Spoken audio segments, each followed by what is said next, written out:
This is, I've been reading a lot of, like, discussion lately on the Pokemon ROM hack community. Basically, a lot of people have been talking about the state of ROM hacks the last couple years. And especially with the fact that there's a lot of difficulty hacks, right? And that's kind of the purpose of this conversation, is, like, where they think things are going, you know? And, like, this is a content creator that actually does a lot of, like, Pokemon ROM, especially on YouTube. So, like, I'll send you guys the link of this video afterwards.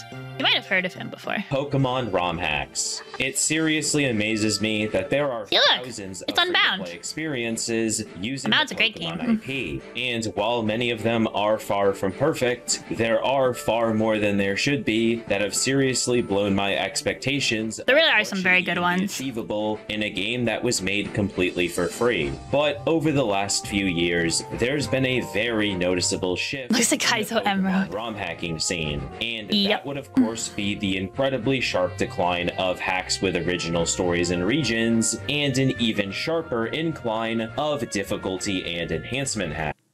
So this is what I was talking about right there, is that I'm sure a lot of people have noticed, and if you've played any kind of ROM hacks, a lot of the really popular ones now, especially among content creators, are like the really hard ones, you know, like Run and Bun got super crazy popular, like a lot of the Drano hacks got really popular, and just in general, like there's just so many like difficulty hacks now, and it's like so saturated. And I think it's one of those things where it's like, it seems really popular in the content creation scene, but I'm not really sure that difficulty hacks are that popular among regular players. You know, at least for me, like when it comes to difficulty hacks, I would love to be able to play them, but I'm not that good. So I know that I can't, and I really do love original settings a lot. And it's hard to find them now, and they take a lot more work is the problem, right? So like, I like a little bit increased difficulty. Increased difficulty over vanilla is fantastic, like don't get me wrong. I just don't want to sit there on a calculator all day, you know? Like I want to play the game. I love original stories so much, you know? Like as somebody who's like a working adult now, it's so great to just, you know, come home at the end of the day, spend a couple hours, you know, get engaged in a story. Like, yeah, Unbound, Gaia Odyssey, Mario Mon, they're all great. Like, we got so much good stuff this year. No, I can't do calcs, I'm sorry. I can't, I'm so bad at them. This has led to many players voicing their concerns and disappointment. You can see this guy is like very big in like, probably like the ROM hacking scene, and especially on the Reddit. But yeah, a lot of people have been. Some people love it, some people don't. That only a fraction of original hacks are being released today compared to a few years ago. That looks really good. I should try that one. In the Pokemon ROM hacking I have not seen Glaze before. Slowly fading away. So, as both a YouTuber, developer, and even just a player dedicated to Pokemon fan projects, I'm here to talk about the current state of the Pokemon ROM hacking. Why does that character look like Naruto? What its future could look like. So, I figured the best place to begin breaking down the whole difficulty hack craze is what a very large number of people consider to be the source. And that would be a lovely little hack called Radical Red. With its oh, of course it's Radical Red! Radical Red was where it all started, isn't it? I still haven't finished Radical Red. I'm gonna be honest, isn't Radical Red one of the games that cheats?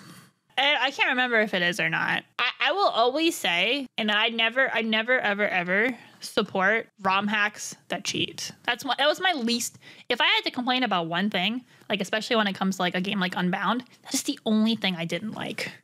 Yeah, like the AI will literally know what you're gonna use because it just reads it in. Yeah, the AI reads your move in and adjusts to it right away. So rather than like trying to calculate around like a smart decision, you're stuck trying to like predict the AI knowing what you're gonna do.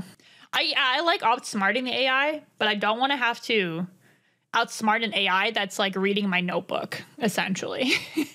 You know, like the AI looked at the desk next to you and was like, "Oh, I see what you're gonna do there. Well, I'm gonna change my answer now." And it's just like, no.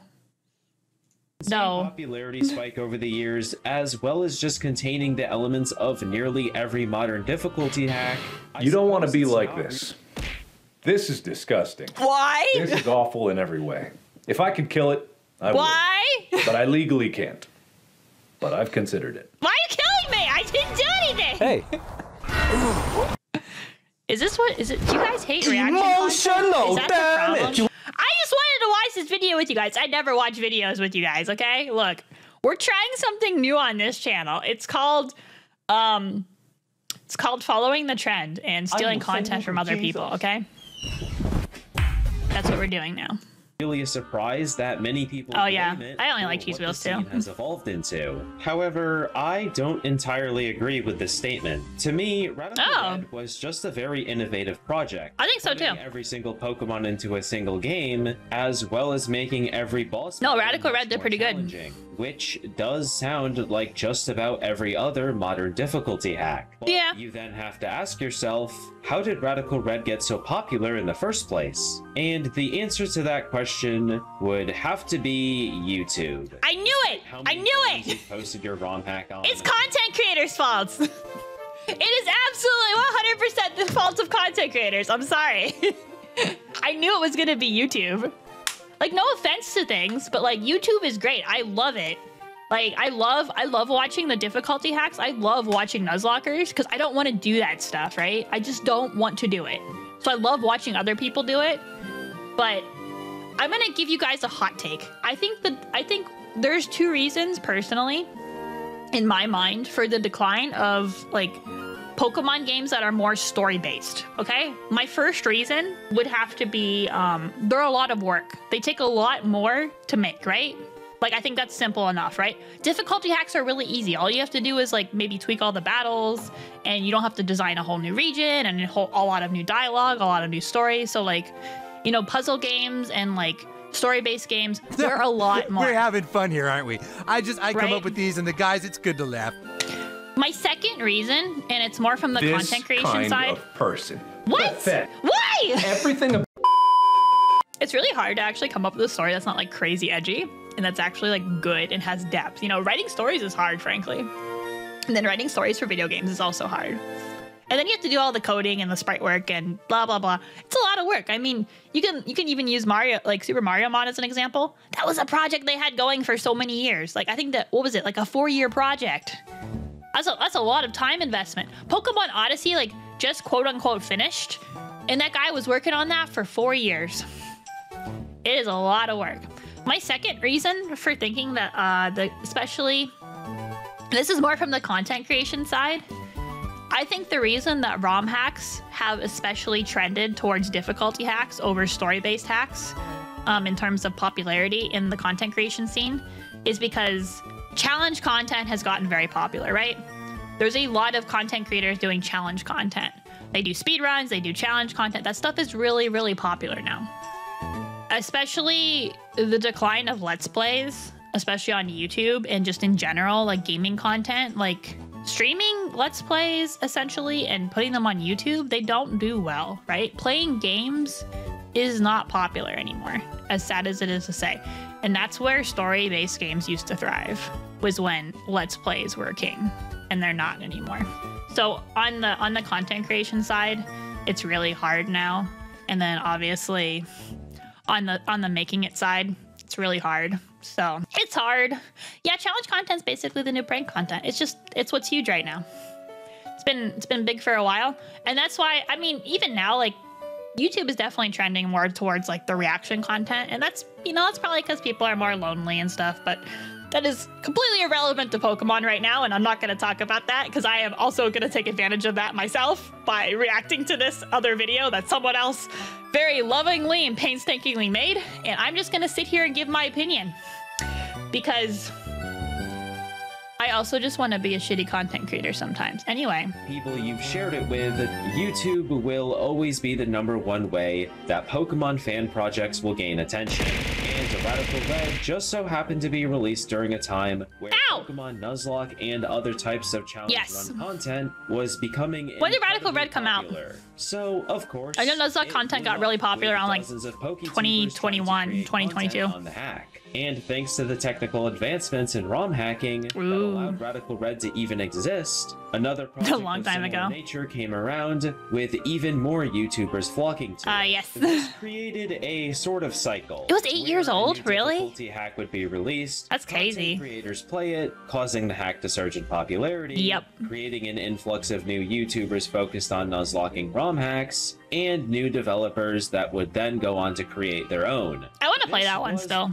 Emerald Imperium. Surge in production I've ever witnessed in the Pokemon ROM hacking scene, and from an outside source, would probably sound like a dream come true. You would However, think. There was one problem. As the number of difficulty hacks increased, so did the fatigue of playing them. At the end of the day, there's only so much you can do with the Kanto or Hoenn region. Well, while that is true, I think that's worth also mentioning. You know, there have been some, like, I've been seeing, like, a lot, like, what is it? After the leaks and stuff, there's a lot more tools and stuff for DS ROM hacks, but people still aren't making them. Right? People are still making Game Boy Advance ones. And people have played the Game Boy Advance games a lot. So I understand the fatigue there, you know? I've seen Kanto a lot. I know Kanto very well. If you don't know Kanto very well at this point, I don't know. People also definitely obviously know Hoenn very well. Yeah, that's the thing. The GBA tools are super easy to use. Also, like, I love, like, different systems of things. You know, like, stealing Pokemon from people? Yeah, I'm down for it. I'm down for it. But yeah, they really are the norm. And I imagine people who play more than I do would definitely be very tired by now. I would hope they would be. I do feel that many of these enhancement hacks didn't really make an attempt to change the region. They really didn't. Even the story. Most of the focus went into the Pokemon variety, balance, boss battles, and quality of life features. Now, many people will argue that what I just mentioned is what matters the most. The real meat of a Pokemon ROM hack was the battles. And I mean, it is a bit. I don't disagree. I don't either. Battling has always been the core drive of the Pokemon franchise, but the story, characters, routes, towns, and especially graphics have still always existed and still always mattered. But hold on, I'm forgetting something. Oh right, these are free-to-play passion projects. True. And at the end of the day, if the developers don't want to put in the effort to Mariamon does great. Absolutely. Battles, then they shouldn't feel entitled to do so. But I need to finish that one too. It needs to be said that by leaving the rest of the game as it is, you kind of make the ROM hack you just invested tons of time into feel like 90% of the ones that already exist. I've picked up way too many. I think that's a good point there. For people who play, like, a lot of ROM hacks, how many of the difficulty hacks just kind of blend together at this point? There's nothing that reminds, like, there's nothing that's memorable about them. Like, I want to say, like, there's a bunch of that I want to play that are just difficulty hacks, but, like, I feel like if I played a lot of difficulty hacks, I don't think I'd ever touch it again after beating it. Especially if I nuzlocked it. I'd be like, I'm done now, you know? Yeah, replay is, like, it's just not there. I don't know, like, I'm over here thinking, like, I actually want to play, like, Unbound again so bad. And I think that's just because, like, it's unique, and I feel like I missed a lot of stuff because I don't know the region, right? Stuff like that. Like, there's stuff I missed. There's post-game stuff that I need to do. Like, you know, I could play it at a harder difficulty as well, and I'd still get that itch. I'd still scratch that itch of, like, playing a hard game. But I'd also get to do a lot of stuff, right? And I can't do that in other ones. Many projects that will name themselves the premier or ultimate way to play through Fire Red, only to look inside and be do an 8-hour stream, then immediately do an 8-hour Discord stream. Oh my god. It's not like changing this stuff is painstakingly difficult either, nor will you have to create the custom visual assets on your own, as there are hundreds of free-to-use Ruckus? I've never seen that. Character sprites on websites like Community, EV Expo, and DeviantArt. Sure, over time the effort will definitely add up, but again, if you've already I'm seeing some clips of, like, games I've never seen before, and I'm super interested. I don't think it would be a bad idea to go the extra mile and truly separate your project from almost every other one like it out there. But that's okay, right? Because if there's one thing the Pokemon ROM hacking scene had previously been known for, it was allowing people to bring their homemade stories, regions, and even Pokemon designs to life. True. And then, of course, allowing thousands of other Pokemon fans to enjoy them. But like I said in the He's a lot of clips from games that I've not seen before, and I'm super interested now.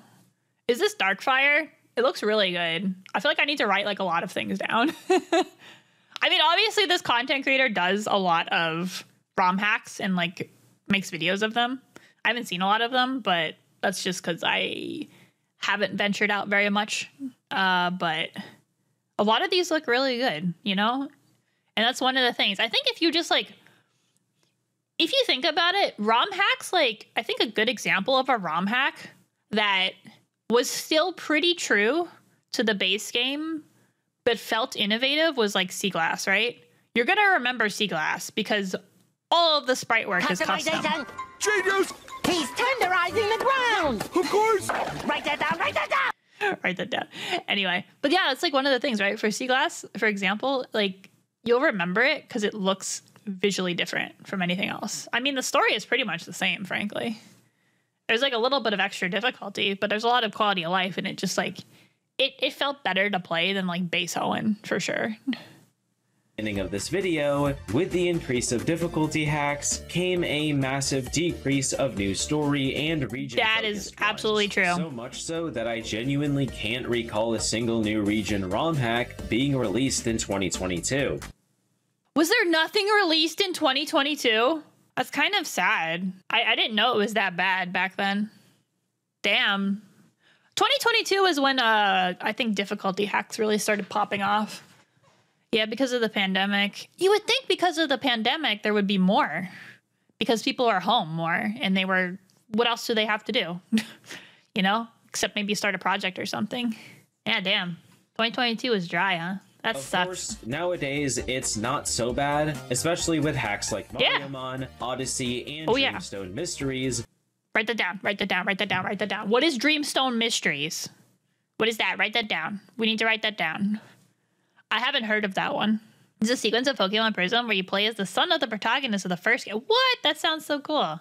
All being released this year, but that pales in comparison to, let's say, back in 2015 or even 2016. Oh yeah, when we were on average getting a new region or story hack every other week. Wow. So I have two very likely theories as to why we're getting a fraction of that today. Damn. And I don't think it has anything to do with the increasing popularity. I didn't know ROM hacks were so popular back then. What was that point in my life? That would have been like right after I graduated college.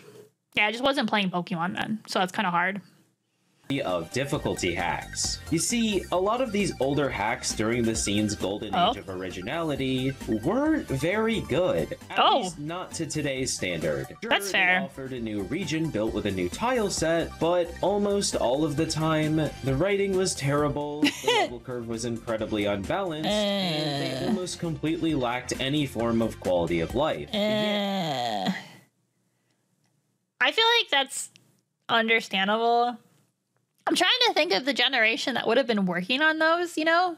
And it's like I said, writing is hard. Writing is hard, frankly. It's really hard not to just make things edgy in order to just try to make them interesting. They were certainly incredible for their time, but trying to play most of them in 2025 feels like I'm playing through an escape room of bad game design. In the last few years, though, the ROM hacking scene has made some incredible advancements. That, alongside a ton of new public resources, allow these developers to create their ultimate Pokemon game with a lot more ease and a lot less risk of the ROM corrupting or blowing up in their face. Oh, is that a problem back then? To create that dream game also comes more time required to accomplish that. I can't tell you how much time I've had to put into writing the story, making the characters feel interesting, creating dozens of new routes and towns, filling those new routes and towns with NPCs and trainers, and just making sure it can live up to the standard of both today's Pokemon fan projects and the hundreds of assets my team has made for the game. To create the 40-hour main story game I have today has taken me over 8,000 hours. This guy's been working on his project for 8,000 hours. Holy shit. Yeah, standards have really gone up. I think that's true across the board for like everything though. Like, you know, in a lot of ways, like, you know, somebody wants the next new thing and they only have so much limited time to play stuff. I don't know what game this is. We'll read his I'll have to like look into him a bit more appropriately after watching the video. But that looks like a really cool Meganium. And I also like the typing. I mean, it's fairy type. That's so good. So while new region and story hacks are only going to get better, those year-long development cycles old ROM hackers used to get away with are no longer possible. Girl at the village, There's a second factor that I think many members of the community have failed to even consider, and that would be the existence of Pokemon Essentials. Pokemon Essentials is a toolkit that comes with every basic Pokemon game feature already coded in. Oh my god. To build your own region, story, and boss battles with Essentials is basically for making fan games though, right? I feel like fan games aren't as popular to make as ROM hacks are. Essentials seems really good. But yeah, obviously it's I think the best way to make Essentials like good is like as long as you add like the quality of life tools to it, it's super playable, right? Because like stuff like, you know, I don't want to wind up in like a situation where I have to grind too much. So if you put like some kind of rare candy thing in there where I can like, you know, boost the level of my Pokemon. It's like if I catch a bunch of really cool Pokemon, but the current like the current gym is like level like 36 or something, and I caught like a bunch of cool Pokemon at 20. I don't want to sit there and just grind, especially since there's no speed up in fan games, you know? So there's no way to just sit there and just be like, I think there's a way to make it good. Almost zero programming knowledge. Now, this dev kit has been around for a while. Chat, you guys want to make a Pokemon game? Being as old as 2007, and has also been used to develop many popular fan games like Insurgents, I can't write, though. Uranium, and Infinite Fusion. Insurgents is really good. Insurgents is so good. I need to play Insurgents again. Uranium is also pretty solid, but Insurgents is really good.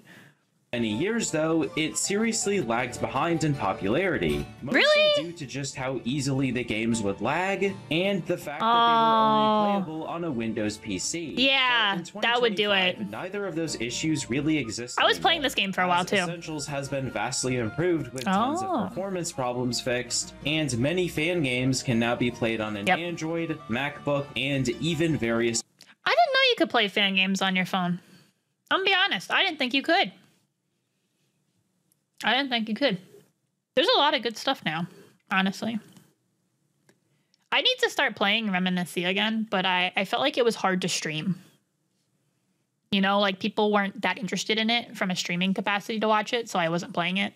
Other handheld devices. Combine that with just how many public resources exist and just how easy it is to insert those into Essentials, it's not insane to consider that many new developers might choose it over ROM hacking. Makes sense. But if that does sound insane or maybe unbelievable, well, let's look at the numbers. Damn her booty! Each month where I talk about the best Pokemon fan projects that were released or updated in the last 30 days. And if you're a regular viewer of that series, you've probably noticed the insane ratio of fan games to ROM hacks. I didn't know there's so many. I tend to avoid a lot of those difficulty hacks that I mentioned before feel identical to all the rest. While the Pokemon ROM hacking scene has had a sharp increase of difficulty and enhancement hacks, Insurgents is great. The Pokemon fan game scene has had an almost equal incline of projects with I'm surprised. I didn't know the fan game scene was like popping off so much. Visual quality. One of the weirder but more common criticisms I've seen of these story-focused games is that they often abandon their focus on the actual Pokemon side of the gameplay. Really? Which, I'm sorry, just isn't really the case. I don't. Bioterror.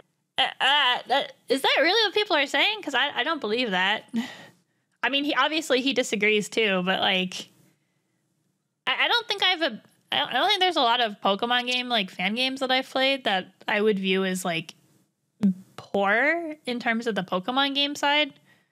I think some probably do, but like, I don't know. I haven't tried too many that I feel like, oh yeah, this sucks, you know, from a gameplay standpoint. For example, a fan game with an incredible story set in a diverse new region with tons of new regional forms, unique weather systems, and even multi-phase boss battles. Whoa! Or Pokemon Unbreakable Ties. There it is. With dozens of cinematic cutscenes bringing its story to life that still has a huge Pokemon variety, tons of quality of life features, and a difficult I want to play that one. Perfect yep, I remember you mentioning it. The reason I use these two games in particular is because they were both developed by a single person, taking heavy advantage of the near infinite number of resources available for Pokemon Essentials games. That's insane. It's a no-brainer that many players would look at these projects and understand just how easy it is to begin making their own Pokemon dream game. The only unfortunate catch to Essentials Pokemon fan games is that unlike ROM hacks, you aren't able to run them on an iOS device, and even trying to play them on an Android one, you're still very likely to run into a lot of issues directly caused by the emulator, which unfortunately rules out the idea of many players simply picking up a fan game instead of complaining about the lack of original ROM hacks. Something else I wanted to talk about that was also discussed by another ROM hack focused YouTuber, some of these look so good, is a recent surge of player entitlement. You'd think that with the decrease of more original ROM hacks, people would be much more appreciative of the few that we do get, but has it gotten that bad? Are players that entitled? I mean, I think it's pretty normal, and I think it's like a human emotion in a way. People always want more. He's talking about me. I don't even have time to play all the ROM hacks that are out. There's so many of them. They're so good. How's he talking about me? I work a job. I don't have time to play games all day. I don't even have time to get through all the games that I want. I'm gonna be honest, like, it's really hard for me to disrespect games that are free. They're free, you know? Like, the only thing I've lost out on is time by playing them. I just inherently can't view a game as bad if it's free, you know? I've always been the type of person, though, to consider it. It's like, if I spend $1 per 1 hour of gameplay, I feel like I got my money's worth, you know? Maybe it's not the best game. As long as I enjoyed it, it's probably okay, right? It's the same thing for movies, you know? Like, there's some movies that aren't that good, but if I enjoyed them, you know, it doesn't really matter if they were that good because I had a good time. And that's the purpose of entertainment. It's to be entertained. Also, especially for these ROM hacks, they can always update stuff, you know? Like, they can add in new things. They're always constantly updating them. So, like, there's always that potential, like, they add whatever you're, like, upset about.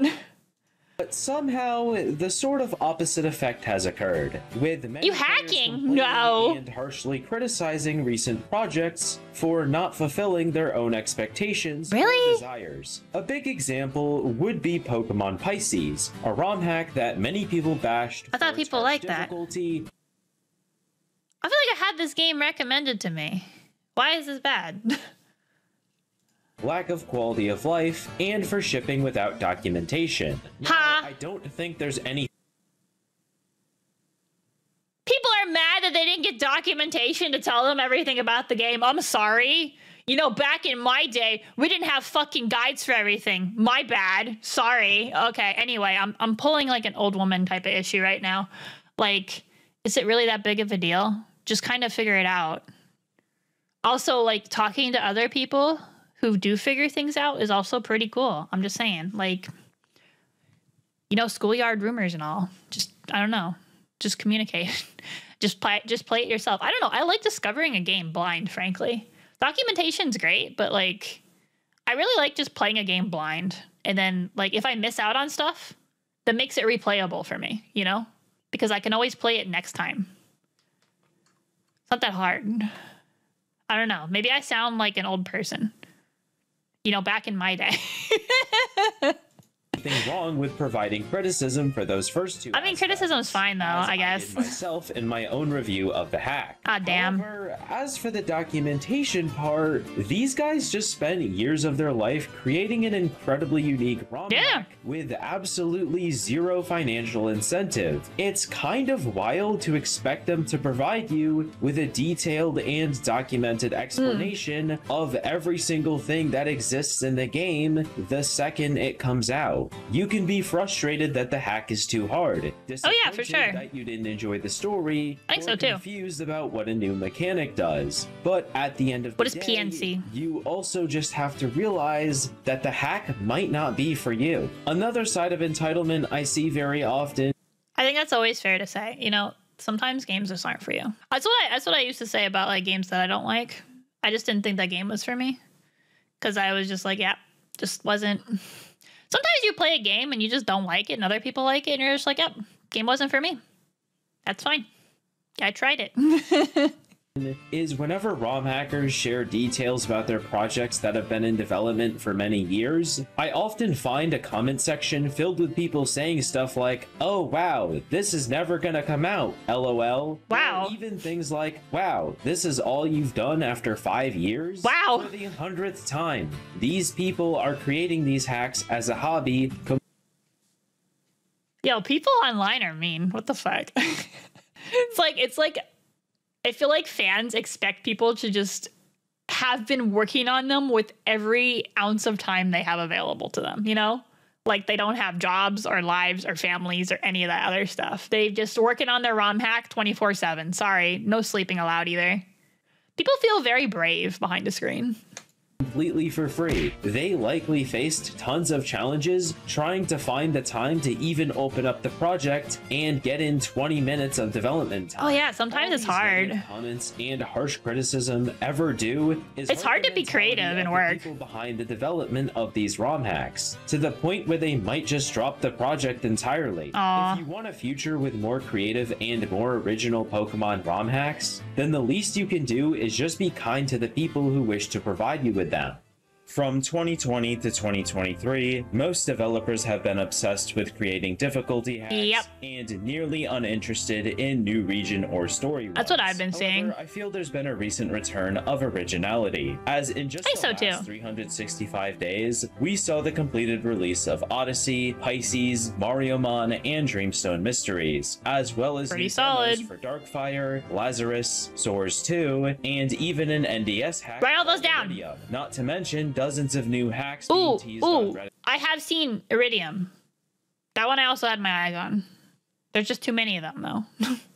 Or Twitter, like Peach and Lime or Spades and Clubs. I haven't seen these ones. Regions, new stories, and even new Pokemon. Whoa. So I think we are surely but slowly returning to that golden age of originality. Things are healing. Lost. But like I said in an earlier segment, with the quality and stability of hacks increasing, so does the time to create them. That's the thing too. The most you can do as a player to maybe even speed that process up is send any type of positivity you can to the developers. And if you really are craving some chat, be nice to the developers. It also might not be a bad idea to dip your feet into RPG Maker fan games. Whoa. With just how much is released and even completed each month, you quite literally will never run out of things to play. But I hope you enjoyed this video, and if you want That's to the know problem when I'm running into. ROM hacks release, there's too much to play. Definitely be sure to subscribe, as I do run a monthly series talking about the newest Pokemon ROM hacks and fan games. But anyways, thank you to my channel members for their continued support, and I'll give you guys nice rest of your day.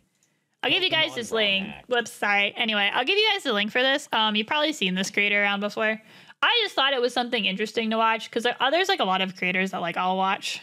Like Keegan, I'll watch sometimes. He'll do some fun like playthroughs, but I'm pretty sure this guy does like very specifically like a lot of like ROM hacks and stuff, right?